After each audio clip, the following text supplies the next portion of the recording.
Good day, folks. This is Greg Judy at Green Pastures Farm. Today, my special guest is Blake Vance. And Blake, you come to us from Canada, and you're at a soils workshop, and you decided to come see your old buddy Greg. That's correct. I was at the big soil health event, which was in Cedar Falls, Iowa. So I decided to come the rest of the way. It was only 4 hours south of where I was, so I thought I couldn't get any closer from home than here, or where I was. So great excuse to come have a visit with an old friend. I love your hat. That's your quote. Folks, let me come around here where it says, roots, not iron.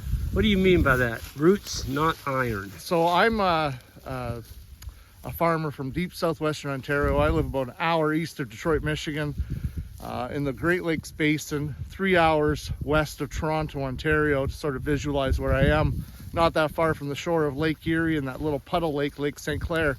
So we grow corn, soybeans, and winter wheat, as well as I'm grazing a few cattle. I've got thrown into this camp called regenerative agriculture.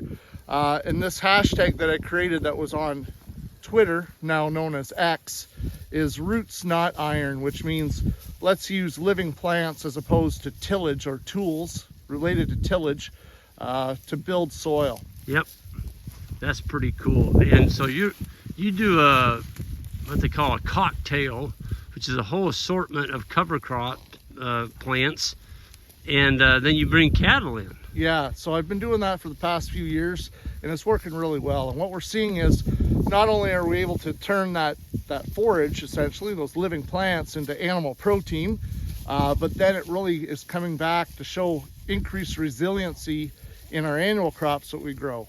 So specifically, when you have a year where there's not as much precipitation and your yields may suffer accordingly, because we have that increased soil porosity, those plants for those annual crops are able to go deeper into the soil profile and bring up more moisture. And it's been a real positive change. You told me a story last night, Blake, over dinner, where you were combining a certain part of your farm, but then you got to where you didn't run animals on it, and you weren't getting a very good yield on the just standard crop, but then you got where those animals were, and it clogged your combine. Yeah, actually, so we're having one of those years where the soybeans were sort of lackluster. We're in a yield environment that typically we're mid to high 50s, low 60 bushel yield environment on soybeans year over year. And it was a year where we're in the 40 bushel range overall field average. And I was just trying to get through the season, put the year to bed, and I'm going along, and before I know it, I'm thinking, well, these beans are pretty darn good. And I couldn't pull the hydrostat back fast enough, and I plugged the combine dead. And those beans actually, where the rest of the field averages were in the 40s, those were crowding 60 bushel. So, and just by having that little impact of animals on a very brief period of time had made a world of difference in my opinion. That's unbelievable. And so you and I met, I think we determined it was around 2016 at the no-till on the plains, and I met this crazy Canadian. You were the loudest guy in the room. No. No, but we had a great time, and we've bonded. We've had a friendship ever since. But you said, up in Canada, your land isn't like this. I just had you put this fence in. And what do you think about your cardiovascular workout? Oh, it's wonderful. Fresh air out here today. The wind's blowing. We've got a few draws here. This landscape, it's rolly. We're at home. Our topography is flat. So I like this change of landscape. The cattle can get out of the wind in some of these draws. Yep. You can see the cattle. Most times if you have a stranger show up and they hear a guy like me starting to talk, well, they're going for a different location. And Greg's cattle are just quiet. And I think that's not only a testament to Greg's selection, but the methodology, rotational grazing, being around the cattle on a daily basis. The cattle are used to human interaction, and they're really quiet. And I walked out in these bulls earlier, and they didn't even balk at me being here. Even though I was Canadian, I was afraid they might run me over, but they didn't think anything of me being here. So no, you're just an object. They're used to us objects every day. Absolutely. I was telling you earlier, this farm we bought, this is the farm that the developers were going to get. And it just looks nice to have livestock on it rather than houses. Oh, I agree 100%, and this is what agriculture, in my opinion, is lacking today. When we go across the landscape, we need to have animal integration. The idea that somehow the cow is the problem, I think that's the false narrative. And we need to think back to how do we feed people with high energy, nutrient dense foods, and what better way to do it with beef? Yeah, because we're using the sun. Absolutely, the world's largest free energy resource, right? The sun, like turning that in through photosynthesis into plants that the cattle can ingest and turn into a great food product for all of us to enjoy. Yeah, well, you look across the landscape and they're putting in all these solar panel fields, and like, we have a huge solar panel out here. It didn't cost us anything. No, and it moves. It moves. It moves, and no, the more I get familiar with this process, and when I started at the outset, you know, I thought, oh, this is gonna be a lot of work, and I'm doing similar things at home, not nearly to the same extent with numbers, much smaller number of cattle, but it's pretty easy. Yeah. Right. The biggest obstacle to change is right between your ears. Yeah. And but once you start conquering those demons, you know, the fear of the unknown, as it were, I enjoy on my farm coming out, listening to cattle, watching how the cattle select certain species. And they're a lot like kids in a candy store, right? You could put 5 kids in the candy store and they're all going to go in different directions and look for the thing that they prefer. And the cattle are no different. Same way. And and then if they get, you know, like children too, sometimes you need to force them to eat their vegetables. And if you want them to take down a certain species that's getting away on you, you know, get them cornered, right? And mob them up. Yeah, mob them up. Get them tight. Yep. And it's amazing what you can do. We have this beautiful landscaping tool out here that has 4 hooves, a mouth with a tongue in it that rips off the grass, fertilizer coming out the other end of it. Oh, and by the way, they drop a calf every year, the females. Yep. It's like, and it's all being powered by what's above our head, the sunlight. Yep. Free. Very little fossil fuel being required here to run an operation like this. Yeah, exactly. And that's what we're talking about this morning. Like, you know, if you have to throw some feed in front of them in the form of a bale, like the use of your bale unroller that you showed me earlier, in a 4-wheeler, the capital investment is minuscule, right? We're not burning diesel. we're not making a huge payment for the tractor, that big depreciable item.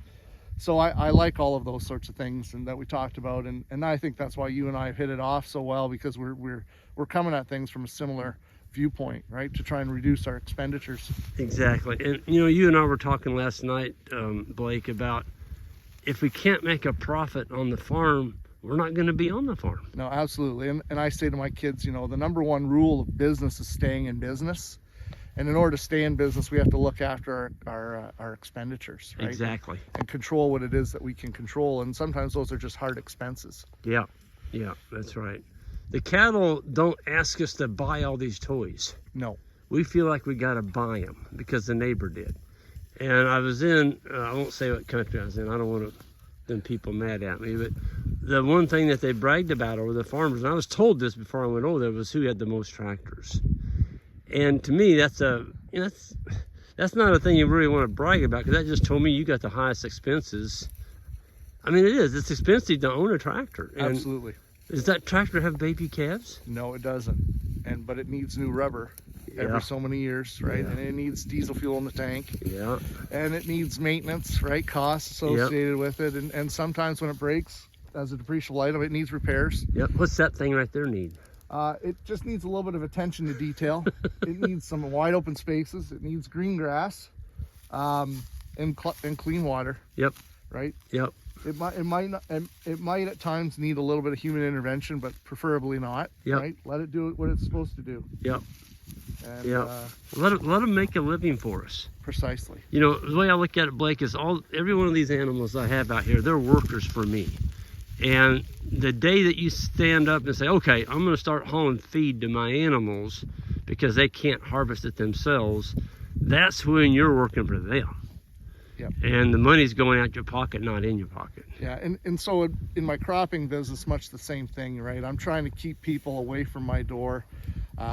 My friends, when I play some casual games of poker, they call me Mr. Alligator Arms, because I got these short little arms. I don't like to put my hands back in my pockets and put more money at the table.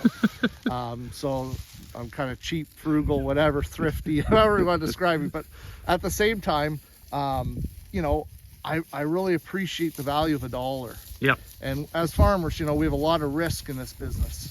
And so I try to work towards mitigating as much of that risk as I can, and and do things accordingly. Yeah, absolutely.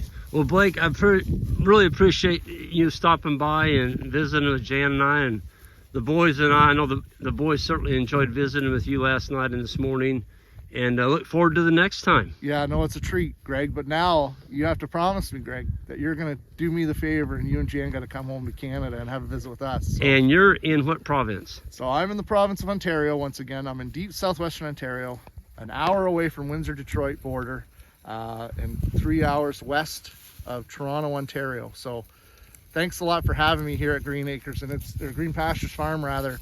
And it's a treat to come here to Missouri and see you guys. Well, so thanks, Greg. Thank you, Blake. And folks, we're going to go up here and take down another fence, and I'm going to expose Blake to some more of our Canadian weather here. And we'll see y'all next time. Thank you, Blake. Thank you.